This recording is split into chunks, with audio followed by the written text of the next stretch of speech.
नमस्कार, स्वागत आहे तुमचं हाऊसवाईफ लाईफ या किचनमध्ये। आज आपण करणार आहोत करडईची भाजी। या ठिकाणी मी स्वच्छ पाण्याने या ठिकाणी भाजी धुवून घेतलेली आहे। करडईची भाजी हे कोणाला माहीत नसेल तर नक्की मला कमेंट करून सांगा। मी नक्कीच तुम्हाला नेक्स्ट टाइम करडईची भाजी काय असते हे दाखवेन। तर मी ते गरम तेल करून घेतलेलं आहे, त्याच्यामध्ये लसूण, जिरं आणि कांदा हा टाकलेला आहे।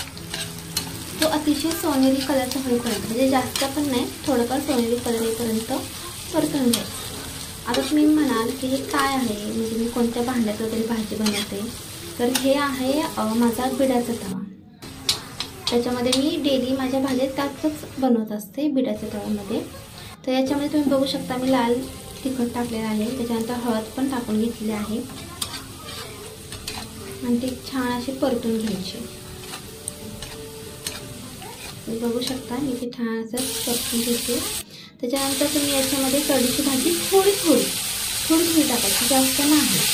पालेभाजी काय करतात ना, एकदम टाकतो म्हणजे ते परतून आपल्याला प्रॉब्लेम येते, तर खाली सांगते तर तसं नाही करायचं। अतिशय छान असं परतून घ्यायचे। तुम्ही बघू शकता त्याला आमचंच पाणी सुटलेलं आहे, त्याच्यामुळे एक्स्ट्रा पाणी टाकायची गरज नाही आहे तुम्हाला। आपण कोणत्याच पालेभाजीमध्ये पाणी नाही वापरत। तुम्ही बघू शकता इथे छान अशी भाजी तयार होते। त्याच्यात झाकण ठेवलेलं आहे मी।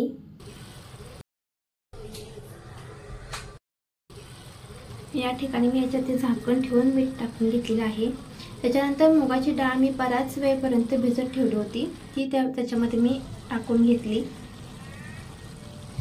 कसं असतं ना, काही भाज्या ना ह्या भाकरीबरोबर छान लागतात। सो मी बाजरीची भाकरी बनवली, तर मला नैवेद्य दाखवायचा होता म्हणून मी ताटामध्ये ताजी भाकरी माझ्या वाढून घेतली आणि त्याच्यानंतर मला शिळ्या भाकरीबरोबर ना भाजी खूप आवडते खायला। सो मी त्याच्यानंतर मी शिळी भाकरी घेऊन मी ती भाजी खाल्लेली आहे, कारण मला खूप आवडते। इथे बघू शकता मी इथे बटाट्याची भाजी, करडईची भाजी, बाजरीची भाकरी असं घेतलेलं आहे। त्या ठिकाणी मी एक छोटासा गडं घेतलेला आहे, कारण मला देवाला नैवेद्य दाखवायचं होतं म्हणून। नैवेद्य दाखवून झाल्यानंतर मी ते शिळ्या भाकरीबरोबरच ती भाजी खाल्लेली आहे, मला खूप आवडते। ही आहे बाजरीची भाकरी। इथे बघू शकता मी शिळी भाकरी घेतली। सो अशा रेसिपी पाहण्यासाठी नक्की सबस्क्राईब करा।